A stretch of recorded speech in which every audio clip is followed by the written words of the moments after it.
Brenton, I tell you what, man, I saw your post. What an amazing post that you put up. I don't agree 100%. I don't agree 1,000%. I don't agree 1,000,000%. I don't agree 1,000,000,000%. I agree 1,000,000,000,000%. I've got to ask, man, what made you place up such a passionate post like that? And without mentioning any names, brother, who was it directed at?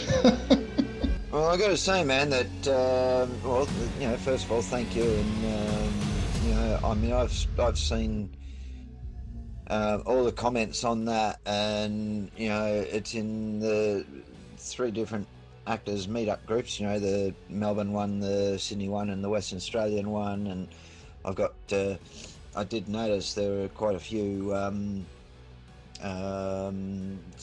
American big name directors on there that shared it and gave it huge rave and everything as well. I mean, shit, I didn't expect that. That's not why I put it up there. I mean, as you said, it was full of passion, and that's what it is. This industry is my passion. It has been since I was 10 years old. And I mean, I'm 49 now. This is my 39th year in the industry. And I put it up. I don't know what motivated me to put that up really. I mean, it was a day that I was getting ready to run auditions for a stage play I'm doing, and I guess I put it up, partly for that, to show beginner actors out there that they actually need to, they've got to stop with their egos, you know, um, because I see it all the time. I mean, I had, as I mentioned in that post, I had, um, I had a young actor audition for a stage play that we're doing. I've got two stage plays on the go at the moment. One of them we've put on hold, um, and we're coming back to that later. Um, and that's To Sir with Love, which is set in 1948. And I've got another one that I've written, which we're doing now, and then we're going to come back to Sir with Love, because we've got to do a little bit of tweaking with To Sir with Love. There were a lot of issues with the script, with the stage play, the script, and everything that we weren't happy with, and the we've got a couple of cast members we're going to have to replace and things like that. But we had this guy audition. I won't mention his name, but we had this guy audition. He had no previous experience since high school, nothing. And he came along to auditions, and his audition was very wooden, very. He wasn't prepared, even though he'd had a week to read over the scene. He wasn't prepared. His audition was just. It was painful to watch, to be honest. And I ask a lot of actors this same question, but I was really directing this question at him. I said to him, um, if you're not successful in obtaining a role, are you willing to work backstage? And his immediate response was, no, I'm an actor. If I'm not acting in this, well, I don't want part of it. And I thought, you know what, mate, you're not going to get the role. And it took me a few days to let him know, because I didn't know how to let him down, um, but I wasn't going to give him the role purely for his attitude. You can't you can't have ego in this industry. It's just not doable, um, and people have to realize that. You know, they see all the big name celebrities getting awards and things like that, and that's what they're aiming at. They want that. They want the fame. They want the um, they want the money. But you look at where those big name celebrities started. Tom Hanks. Tom Hanks was not an A-list celebrity straight up.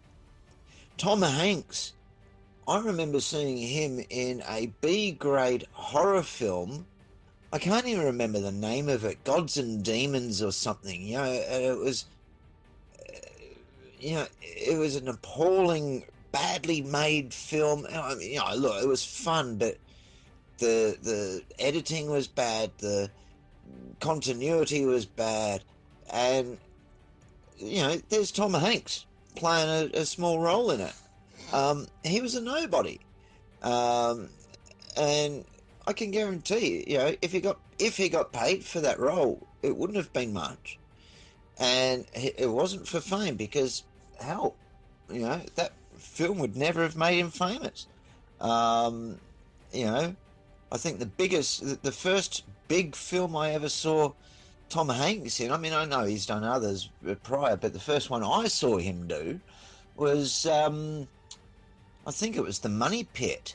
Um, no, it wasn't. It was The Bachelor Party. I saw The Bachelor Party, and then later on he did The Money Pit. The Money Pit opposite Shelley Long. Um, but he did The Bachelor Party, which I think really, started his career off properly. Because all he was doing was he was doing all these comedies back in the 80s, and um, and then he went on to do um, big films, serious films, or semi-serious. You look at Forrest Gump. I mean, that was that was a great movie, and it was comedy and drama. It was a brilliant film.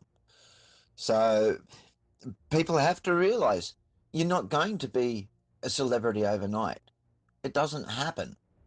If it does, you're bloody lucky, and you're going to find that you'll end up like Macaulay Culkin, who did a few great films as a kid, and then what? He kind of disappeared. You know, um, that kid out of um, Home Improvement. Jason, was it Jason Taylor Thomas or something? The middle brother. Um, you know, his career was washed up. Not because he was a kid, but because of his attitude. Apparently, uh, what's his name that played the father? He Tim Allen. He he couldn't stand working with the kid. That's what I heard because of his attitude. You know. Um, when I was doing Neighbours many years ago. We're talking 32 years back now when I started, when I first did Neighbours. Um, Kylie Minogue was, you know, great actress. Don't get me wrong, she's a great actress and lovely lady. Um, but I think uh, I think her gold logie, which she got just before, went straight to her head. So that would have been that might have been 88. Um, and then, um, but Jason Donovan, because his father said to him, right from the word go, Terence Donovan, his father said to him, "Listen, you're going to do acting. Whatever you do, don't let it go to your head." Jason Donovan never let it go to his head. Um, and okay, um, singing careers. Kylie's got a bigger singing career, but Jason's got a better acting career over. He does Broadway and everything, as far as I know, um, and he still does what he loves. So people have to stop looking at their egos. I've had actresses that have been cast in small support roles come up to me and say, "Oh, my character's not big enough in this film. Can you write it to be a bigger role?" And I'm like, "You're a support. You're not even, you're lucky you're getting any footage at all because, your character doesn't drive the story. It's not that important. I ended up writing it, but writing it up. But anyway, um, I've had actresses come up to me recently, actors and actresses, or saying, um, "I know I can do, I can play this role. You give me that role. I've been doing this for long enough, But they don't even do um, workshops. They don't attend classes. They don't, you know, they've done high school and that's it. And they think that they can just walk straight into a lead role. Um, it's very rare to be given a lead role straight up. Um, and um, it's just not the way things are done. You can't do it. You can't go straight into a lead role. You um, if you're offered a lead role, fantastic. It can happen, but you've got to work to get there. You've got to build up. Get some experience behind you. Don't worry about fame and fortune because it's not going to happen. Think about where it's actually, where your journey is going to be. You know, if fame and fortune is what you want, you've got to work hard at it. You've got to go from acting as a tree on stage, you know, through to, you know, an unspoken role in a film, through to, um, uh, being a minor support and then a major support. Get some experience behind you. Get a decent show reel. Get decent photos done, and then you know, go for the bigger roles. And for God's sakes, people have to realize too, um, the director gives you a role because they see that you have the ability to play that particular role or fit that particular role.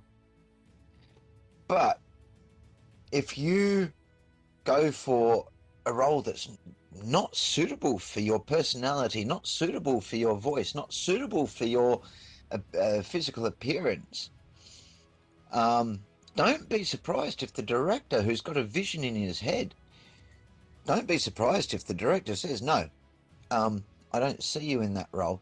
I see you in this role. At least you're getting a role. Oh, Brenton, I hear you, man. I hear you. Oh, it's frustrating. It's very frustrating. Look, I'm the type of person where I always say less is more. That's how I live my life, with that very motto. Less is more. And unfortunately, brother, a lot of people just haven't learned that memo. They haven't gotten it, let alone learnt it. It's sad, man, because you get so many that can be really good actors or actresses. You do, you can get plenty, but you get very few that actually have the correct attitude. And that's what you need in this business. You need the correct attitude. You've got to be humble. It's very frustrating.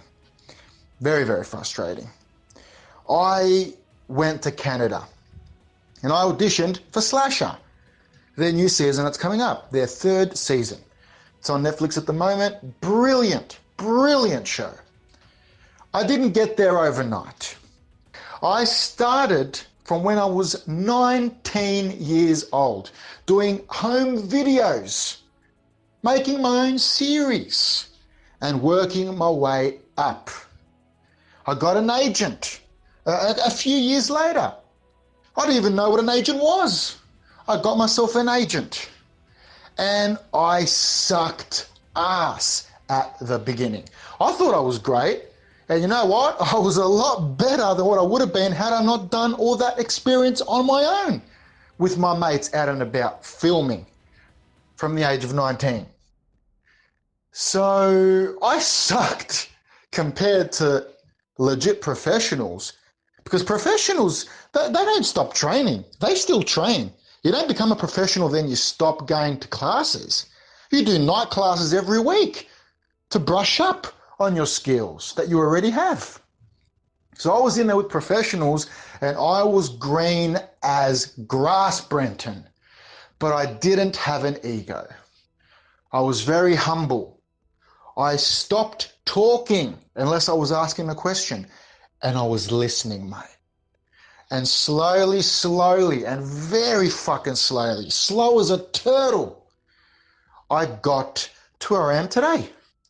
I've got a successful podcast. It's no Joe Rogan experience, but it's doing all right. I've lost count of the amount of auditions that I've had.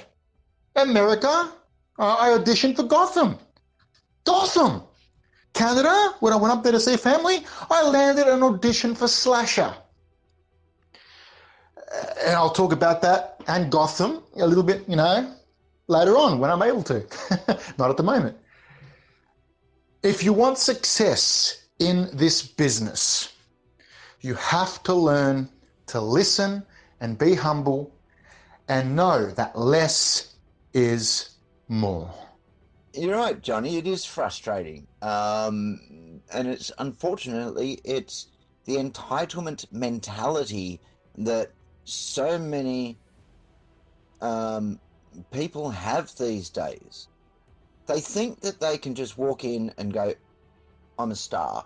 Make me a star. Put me in the lead role. I don't want to take anything less than a lead.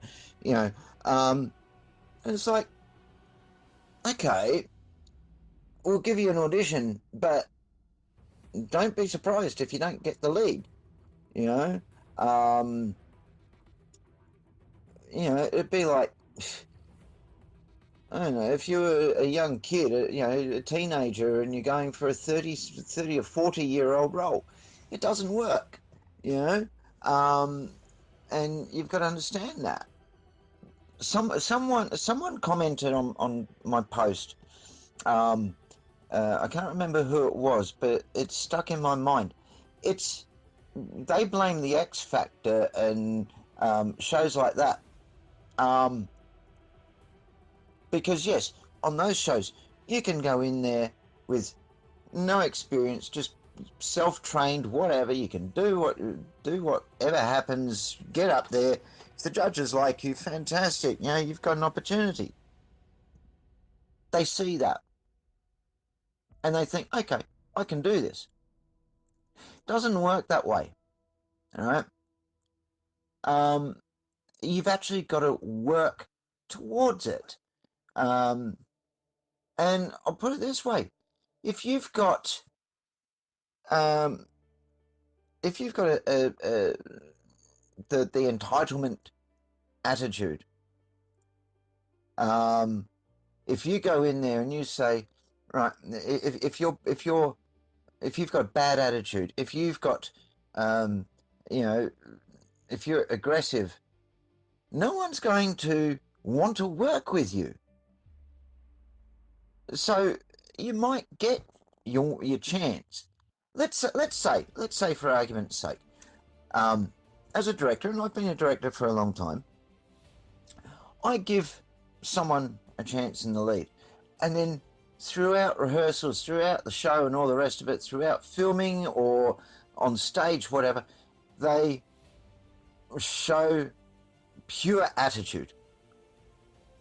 They will never get a lead role with me ever again, because I don't need someone like that on my stage or on my film. It just doesn't work. So yeah, you've got to work for it. Was I a good actor when I first started? No, not at all. I was shit. And I used to do small roles here and there, and I would watch and I would observe and I would learn, And as you said, Johnny, yes, you have the big name celebrities. They all continue to attend workshops, maybe not as regularly as when you're first starting out, but they still attend workshops, at least between films or between stage plays, because you've got to keep on the ball. You've got to keep your training up. You've got to hone your skills and keep your skills active. Dustin Hoffman still attends workshops. Al Pacino, Robert De Niro. I always refer to those three because I know that that they still attend workshops. Yeah, they could probably run the workshops, and maybe they do as well. But I know that they attend workshops because they know that you've got to keep your skills going. You've got to keep on top of it, And when you get to a certain age, the roles start diminishing. The number of roles that you're going for diminish. That's why so many Hollywood celebrities, the females particularly, keep trying to look younger, whether it's plastic surgery or whatever they do, because they want to keep being able to play those younger roles because they're the roles that people want to see. But again, that's their ego. Oh, I don't want to play an older role. I want to play the young role because the young role is going to be a lead. The older role will be the mother of the lead, or it'll be, something small. But you look at people like Helen Mirren. You look at who's another one? Oh God, I can't think of her name right now. All the older ones. Judi Dench, they're not young, but they don't have ego either. They're willing to play a smaller role. Judi Dench as M in the James Bond films. That was not a lead role. Daniel Craig and Pierce Brosnan, they were the leads. James Bond is the lead in a James Bond film. It's not M. M was just a support. But you see Judi Dench, Dame Judi Dench, who has been doing acting since before either Daniel Craig or Pierce Brosnan were even born. And she will get up there and she will do smaller roles. So, it's important for people to realize that it's not about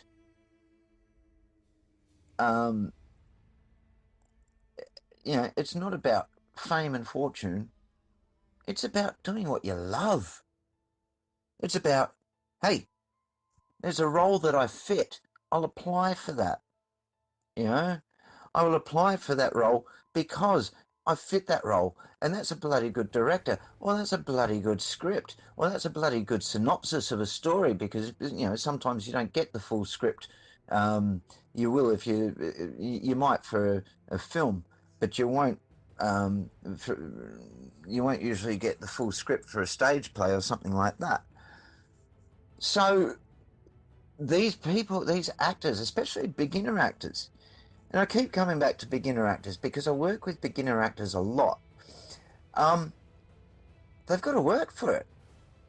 They've got to actually decide why are they in acting. And I ask that quite often. Why do you want to be an actor? 90% of the time, they will say, and this is the beginners, they will say, I want to be rich or I want to be famous. And if that's their answer, I know they're not going to make it because they will lose heart because you're not going to be rich and you're not going to be famous. Not for a very long time,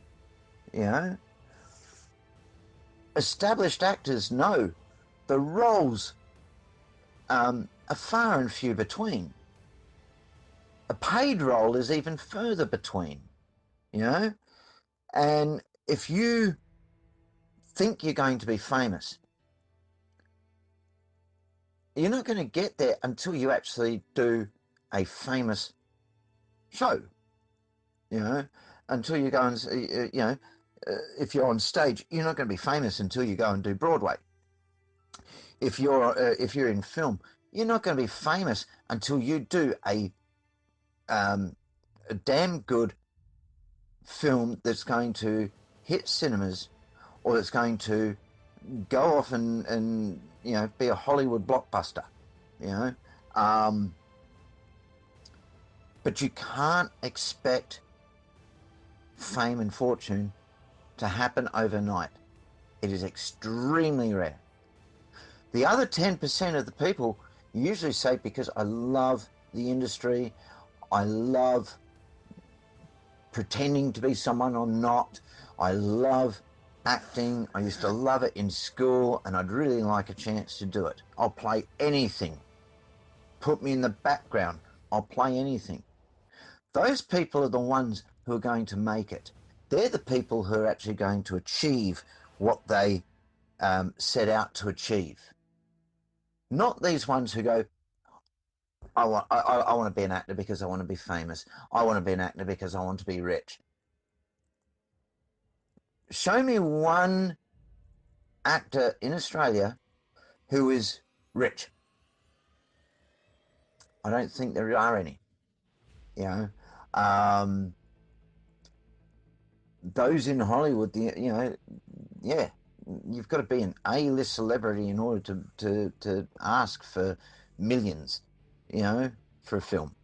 It just doesn't happen. You might be lucky. You might get a role on TV in a soap opera, or you might get a role in a damn good film and be work your way up. But don't expect it overnight. A director is not even going to look at you if your resume is blank. They're not going to, one question that a really good director is going to ask, where have you been training? If you can't answer that, I did high school, or you say, I did high school, I did drama in high school. They're not even going to give you an audition. But if you have training, and if you keep training, you go, okay, I attended WAPA, or I attended NIDA. Yeah, both good institutes, don't get me wrong. I never did training like that myself. I did Screen Actors in Melbourne, Screen Actors Melbourne West. That was my last actor. That was where I used to do acting lessons last time. Prior to that, I did what was it? Film and Television Studio International in South Melbourne. And got a lot of experience and loved it. And I learned a hell of a lot, even 30 years into my career, 30 years in the industry, and I was still attending workshops, and I was loving it, and I was learning, and I continue to learn. I still learn today. I'm still learning heaps. I don't do a lot of acting now, because I prefer to direct, or I prefer to write. Like I'm right. I've just written a stage play right now, which is a sort of a rom-com type of thing. It's more a romantic drama. Girl breaks up with boy, boy spirals out of control and loses the plot, and learns from his mistakes, and romance blossoms again. And I'm directing it. I'm not in it. I could have been. I could have played a character in it if I wanted to, but I actually didn't want to. Directing To Sir With Love, I actually didn't want to be in that one either. I've stepped into the role of Western, which is the scruffy teacher. But I didn't want to be in it. And when we come back to doing To Sell With Love, I'll probably step out of that role. I'll probably audition someone else for it because I actually don't want to be in it. I want to direct it. I want to watch it. I want to be in the audience and cheering everyone on and applauding them. Iniquitous. You know all about Iniquitous. I'm playing a very small role in that as a bank manager, one scene. So it's not. But when I'm doing acting, I still learn. I still learn about acting. I still I will help out on a location or on a set. A few years back, when I was still living in Melbourne, I went and helped out with Beaumaris Theatre Company. I had no attachments to them, no affiliations. I wasn't a part of their theatre group. I wanted to be. I wanted to try and direct a stage play with them. But I called them up. I said, look, this is what I do. Is there anything I can do to help? And they said, look, at the moment we've got a director. The show's been cast. How are you with a brush and paint? How are you with a hammer and nails? I said, yeah, cool. What do you want me to do? Well, we've got a working bee this Saturday. Would you like to come down and paint the set? Yep, no problem. I was straight down there, paintbrush and everything, And when I was on location for The Legend of Ben Hall, I think we were on location for my scene. I think we were there for 3 days, 4 days, something like that. We filmed my scenes in one day, but I was there and I was I was a unit manager. I was looking after everything up top, and I was watching Matthew Holmes. And look, Matthew Holmes, fantastic director. I was watching him do his directing, how he did it. I was watching him do his storyboards. I wish I could draw like him because my storyboards would look fantastic. But I was watching him do his storyboards, and I was watching him do rewrites on, for the script. There were scenes that he wanted to do rewrites for, and he was doing them in the caravan, and I was watching. So I'm still learning right up till today. At the moment, I'm still learning. Here I am, 39 years into the industry, and I'm still learning. You've got to be prepared to keep training. It's like a footballer. You can play the game. You can go out there and give a really good match, but you don't stop training. Between every game, you're down at the football oval with the rest of your teammates, running around, doing everything, doing whatever they do to train. Handballing and all the rest of it, and lifting weights and everything. You might be the fittest person, but you still got to keep the training up. Otherwise, you'd no longer become good. Ah, you're a film and television studio international person as well, eh? Hey, so was I. In fact, that was my first agent, my only agent. And I've been a freelancer for so long now. I've been doing pretty good on my own. I get emails from so many agents, and I hear from Craig and Dom, professionally via email, every now and again. I've got them on Facebook. We like each other's stuff almost every day. Yeah, man, it's incredible how lucky I was. Man, like I said, I was green as grass, didn't know anything when I started, doing my lessons, and they were with Craig and Dom. Uh, and whew, I tell you, look, the first day I rocked up, and I was going to the one at Chapel Street. That's where they had it. They were renting a studio, right in the corner, on the back end of the entire complex. You wouldn't even know it was there unless you went up to it, unless you knew where you were going, where you had to be. And it was just such a small little studio. The one in South Melbourne, does wonders, today, as opposed to back then. But that's what we had back then. That's where a lot of great actors came from back then. Now actors have it so much better. New establishments, Oh, it's incredible. It's incredible. Back when I was going to Craig, Craig was just getting very hot, with the Esther Andersons, and then came Luke Mitchell.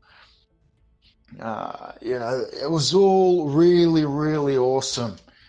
And back then, Craig couldn't, lay claim to any, American stars, that have done the transition from Australia over to America.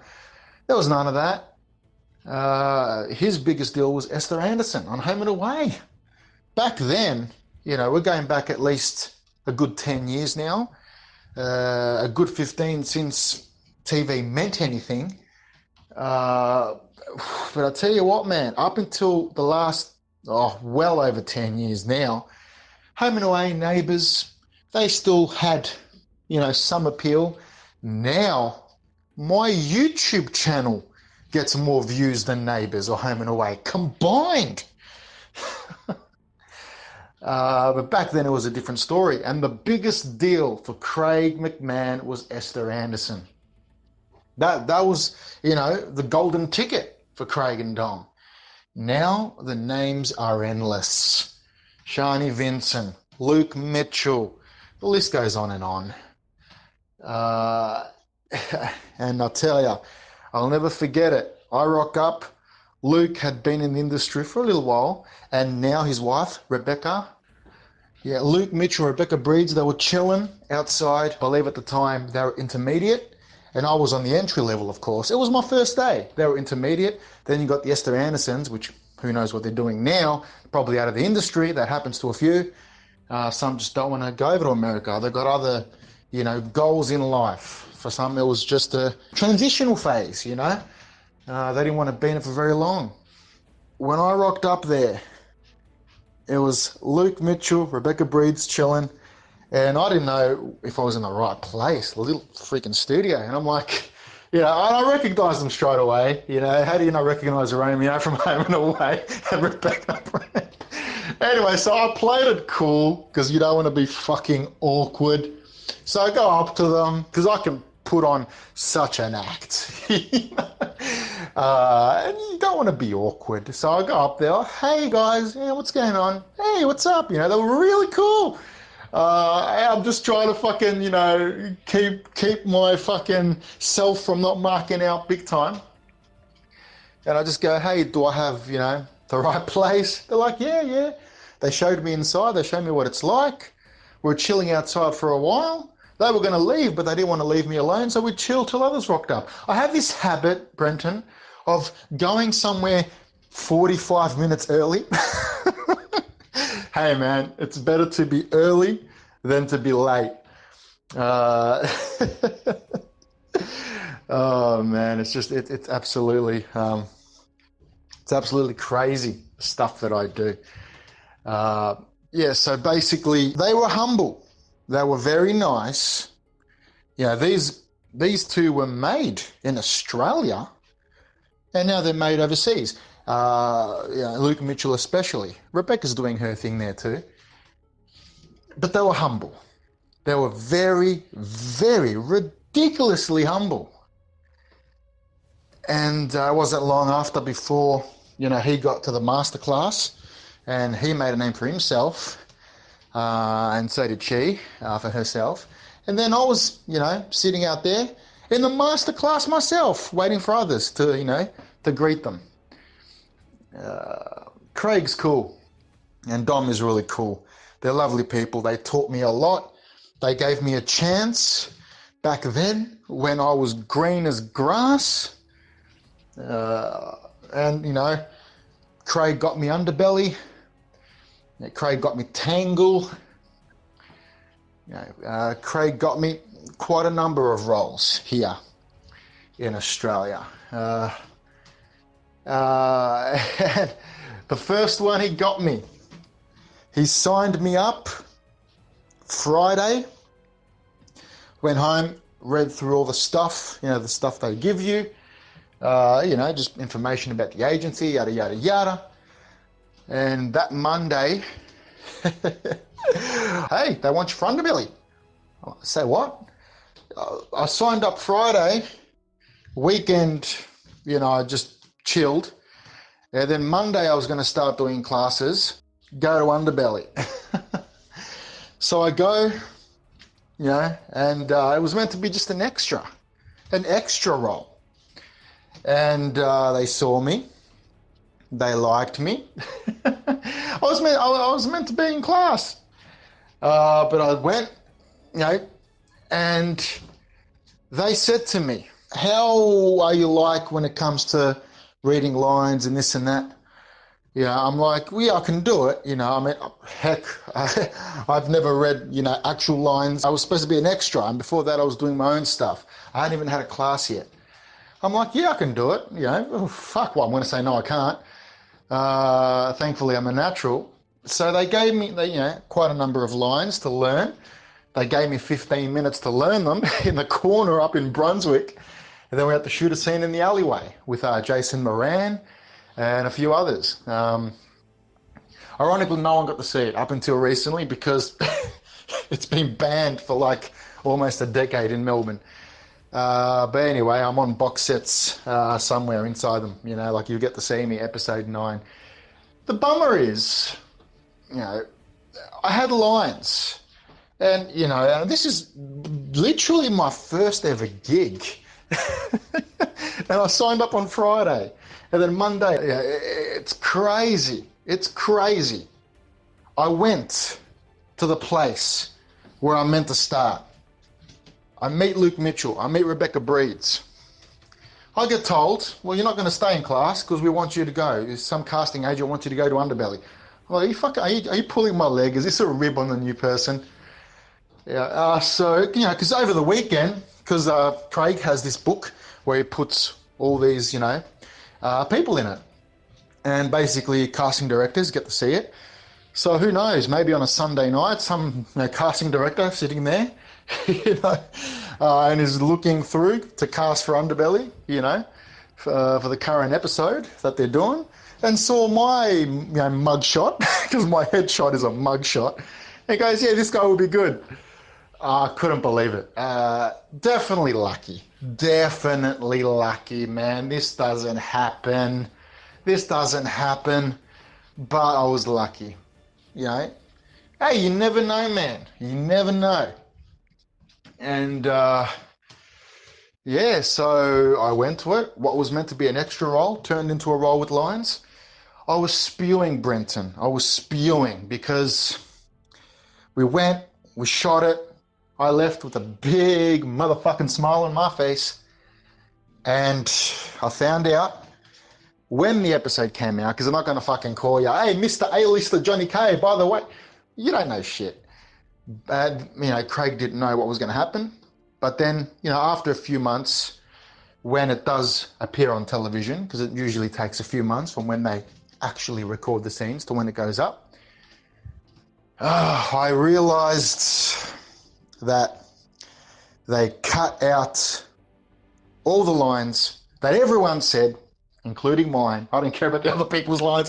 I care about mine. No, look, I cared about the others too, because they had a pretty cool break. They've been in the industry for a while and they loved their lines. And Jason Moran, he said lines, but he doesn't care if a million end up on the cutting room floor. He's a lead, but yeah, my lines were cut along with a few others.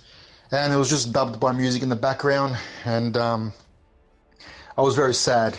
But at the same time, I was very thankful, because that was my first ever gig.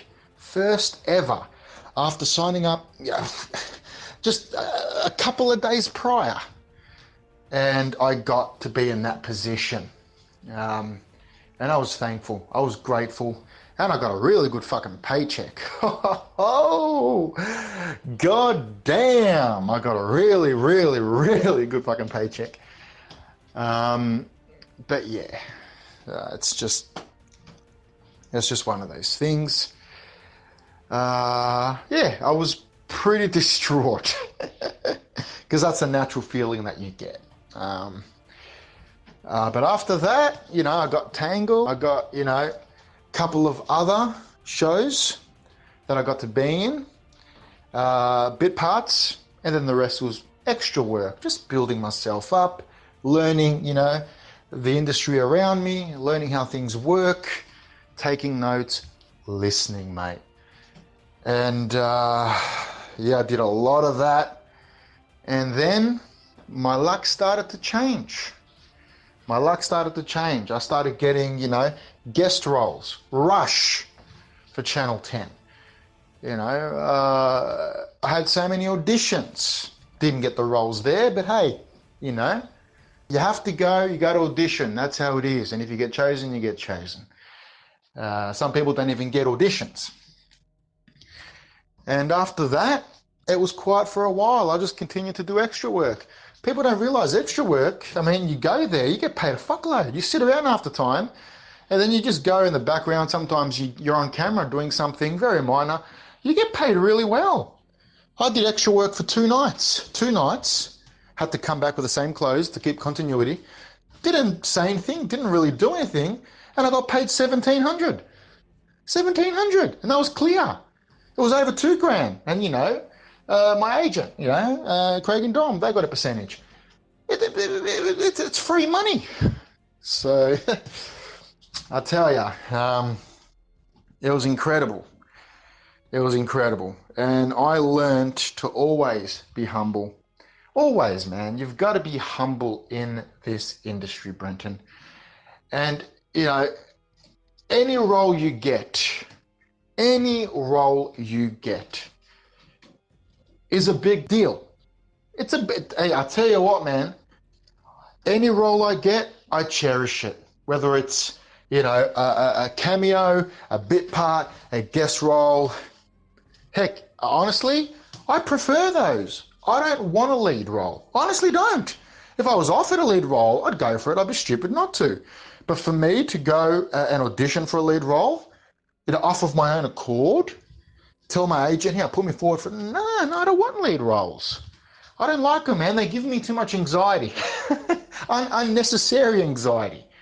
Man, I feel for people that do lead roles. But if it was the right lead role and they really wanted me and I really wanted to do it, then I'd do it. But I ain't going to be raising my hand for no lead role. And that's why it's been easier for me to get to the places that I've gotten to. Because who's going to be intimidated by someone who doesn't put up their hand for a lead role? The others want the lead role, they can have it. I'm no threat to them. Their ignorance won't matter.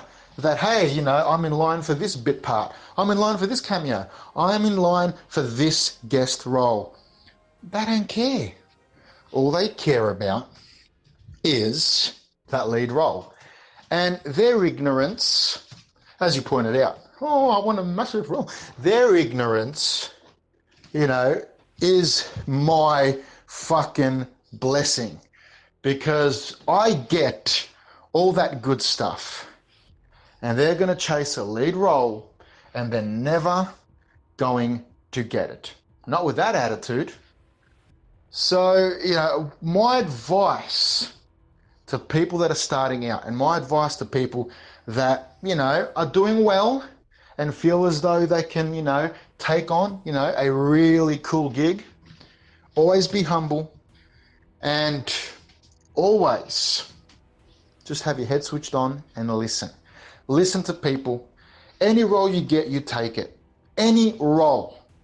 It's so annoying how people think they're too good to be a part of this role or to be a part of that role.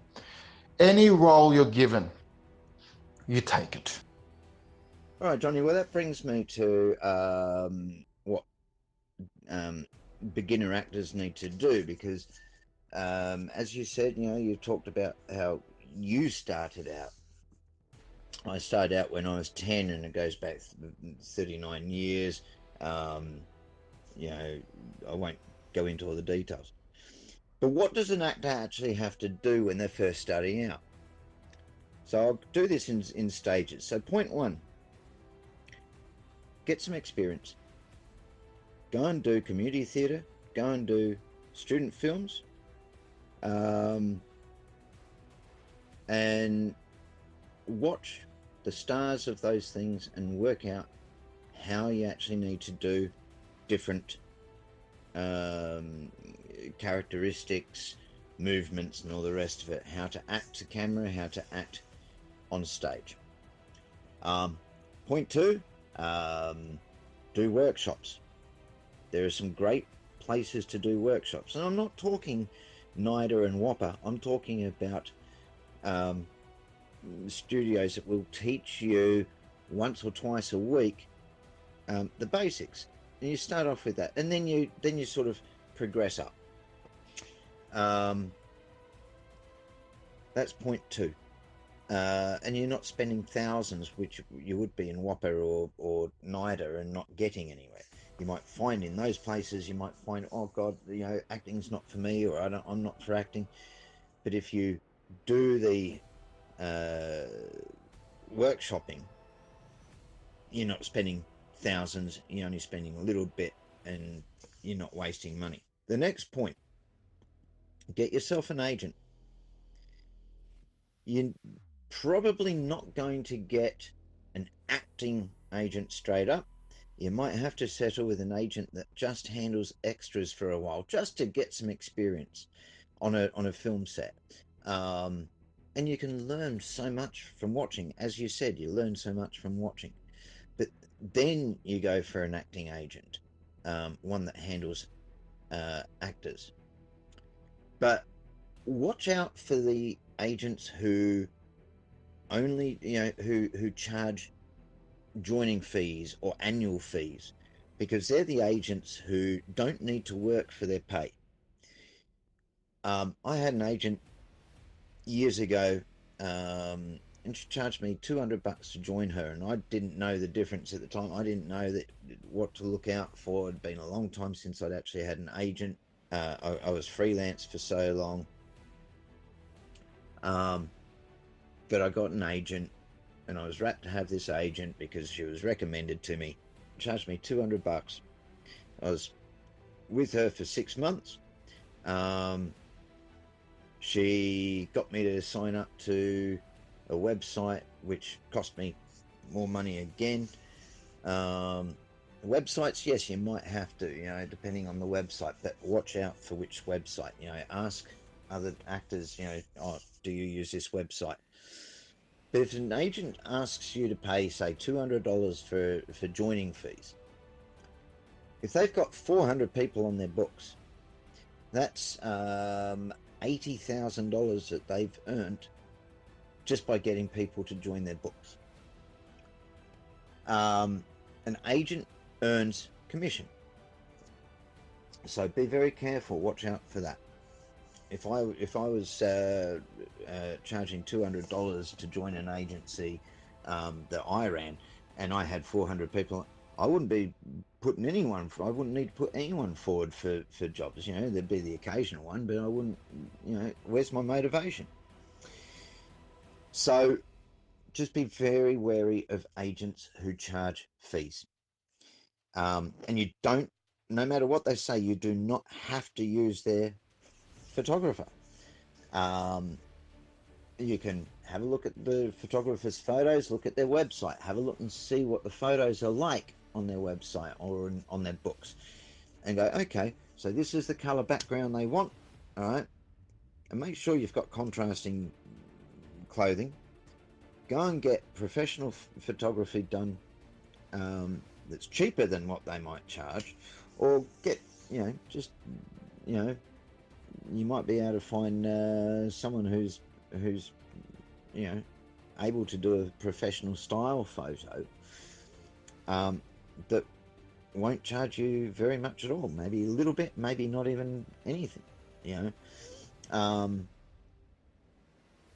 And they can take just as good a photo as that agent's photographer, who's usually their brother, sister, husband, someone that they know. And have a look and see how many people they've got on the books, because as soon as they've sent you somewhere, they put you to the bottom of the list, and then you progress back up. If they've got a lot of people on the books, it's going to be a long time before you're put forward. That's if it's just for something generic, not so much for something like a decent role. It's very important for the beginner actors to do whatever they possibly can. You know, you did a one-day shoot, you said, on Underbelly. Your dialogue was cut out, or the dialogue was cut out, but yeah, look, that doesn't mean anything. You still got there, and you earned some money, and you had some fun, and you learned from watching other people. You know, get a decent agent, not one that's gonna turn around and sting you for joining fees and annual fees and all that, because they're the rip-off ones.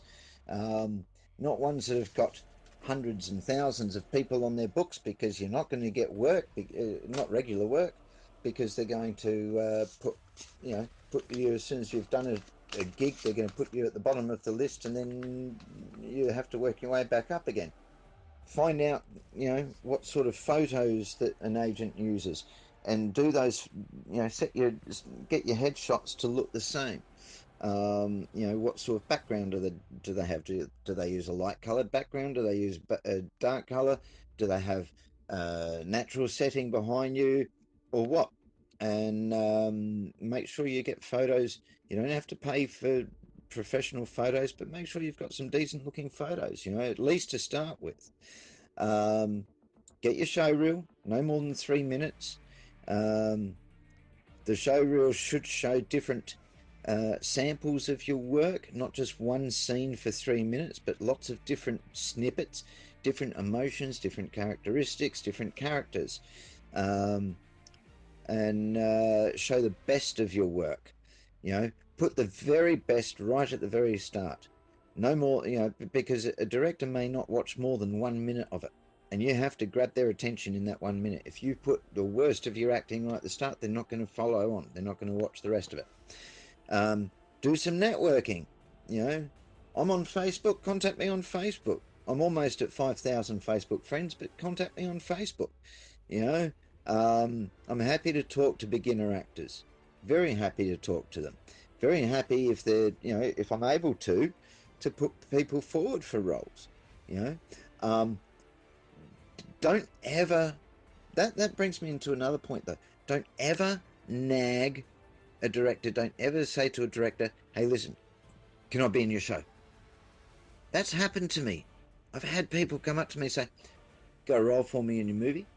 You go roll for me in this. You go roll." I turn around and I say, "No," because I'm not going to put them in there, because that's their ego. But you say, "Okay, cool. Tell me about your film. Tell me about your stage play. What's it about? Cool. That sounds really interesting. Do you mind if I have a read of it? Do you mind if I have a look?" And director go, "Yeah, no problem." You and talk to the director on a friendly level, and the director might actually go, "You know what? I can see this character in you. Why don't you audition?" Don't ever be rude to a director. Even if the director's the rudest arsehole ever, don't ever be rude back to them. Don't answer back. You're not a kid.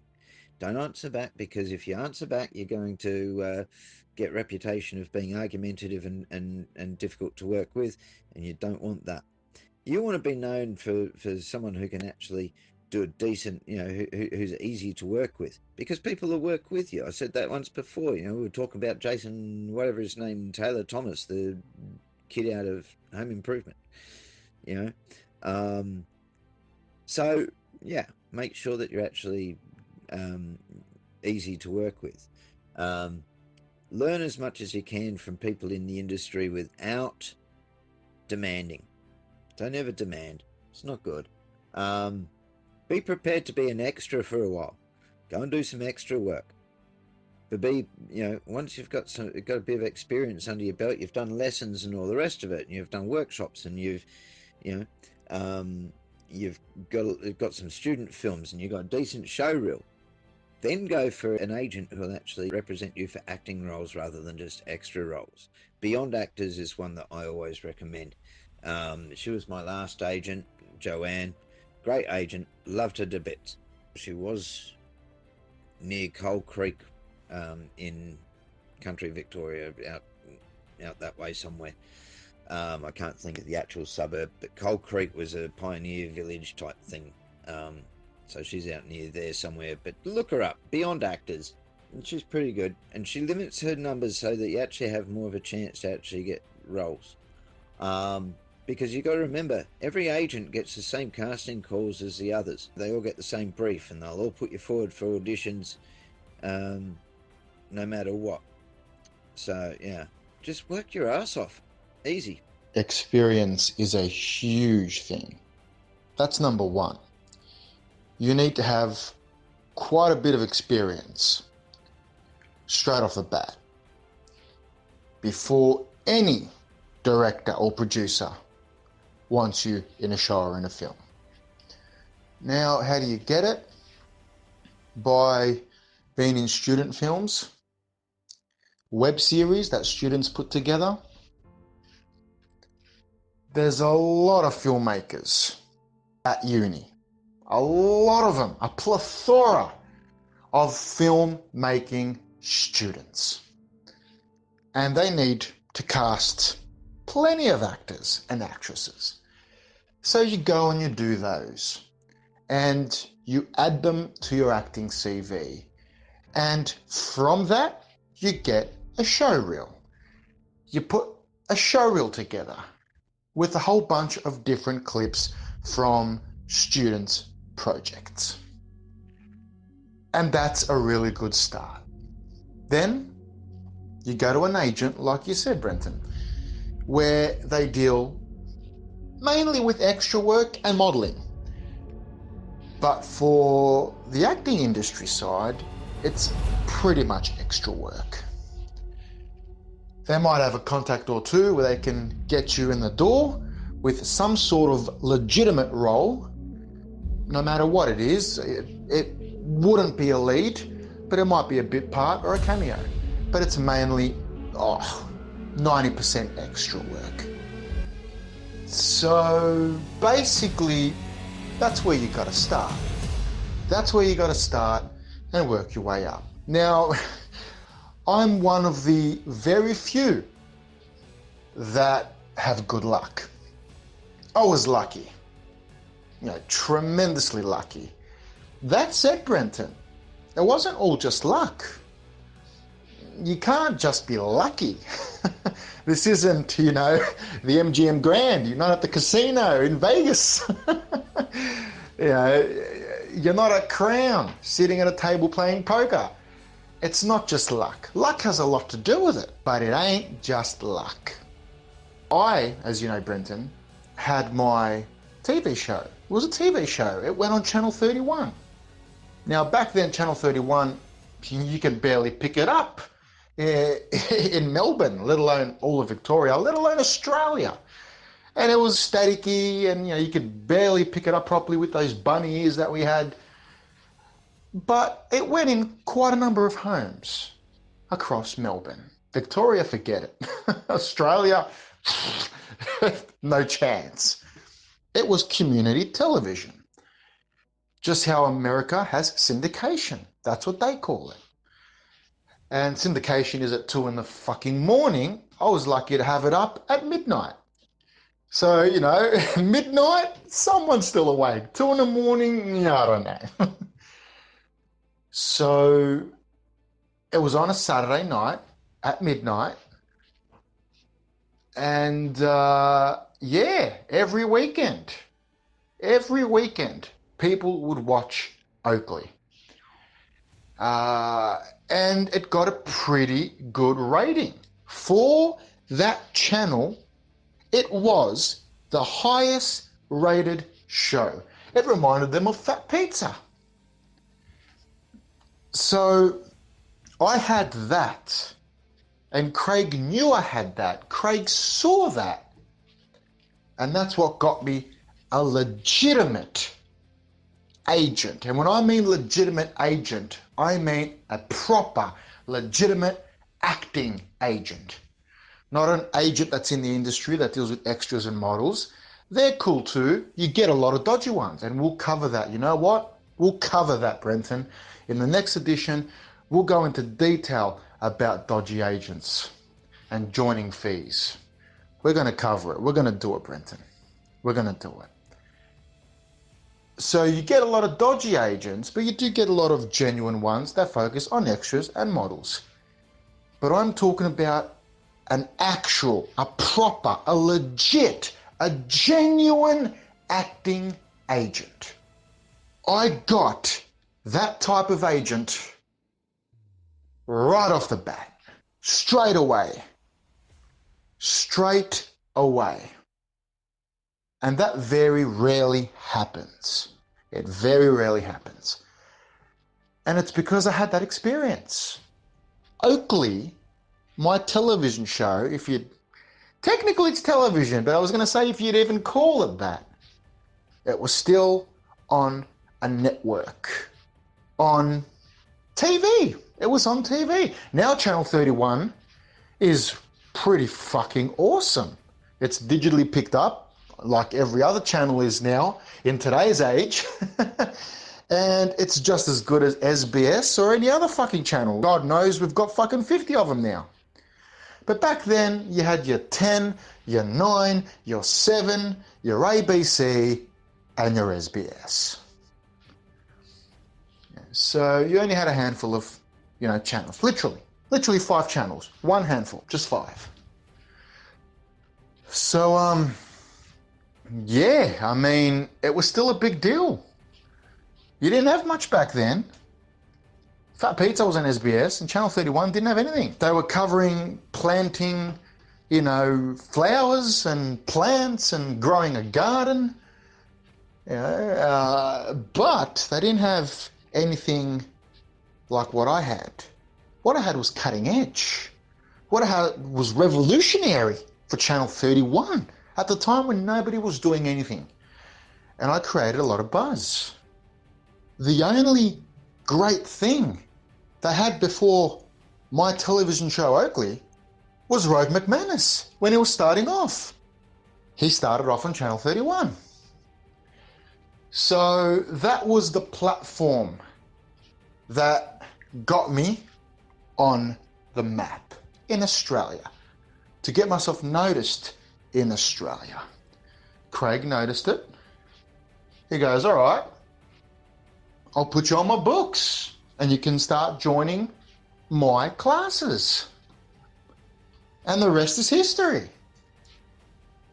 And it's just such a great example of how you need to take small steps and work your way up. Rome wasn't built in a day.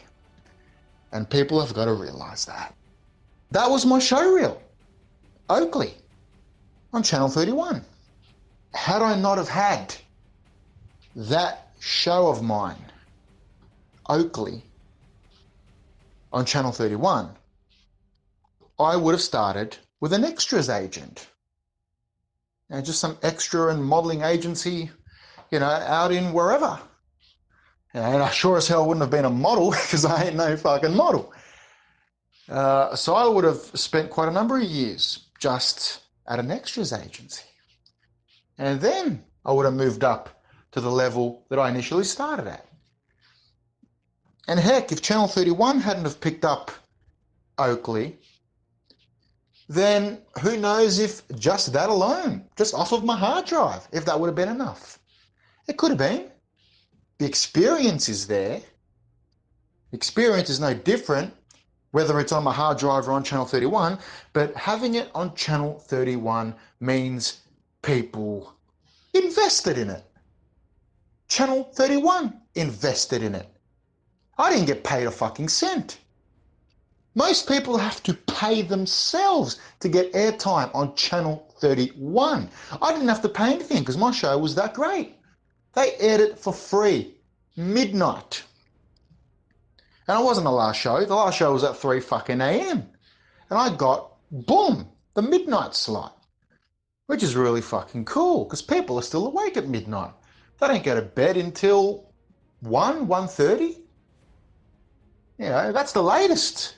They've carved it by 1:30. Boom, they're dead to the world. And then you get some poor sucker who's on at 2, then someone else at 2:30, and that's it. And there was no fucking DVR back then. You couldn't DVR it. So yeah. But being on Channel 31, you know, meant that people could take me, you know, somewhat seriously.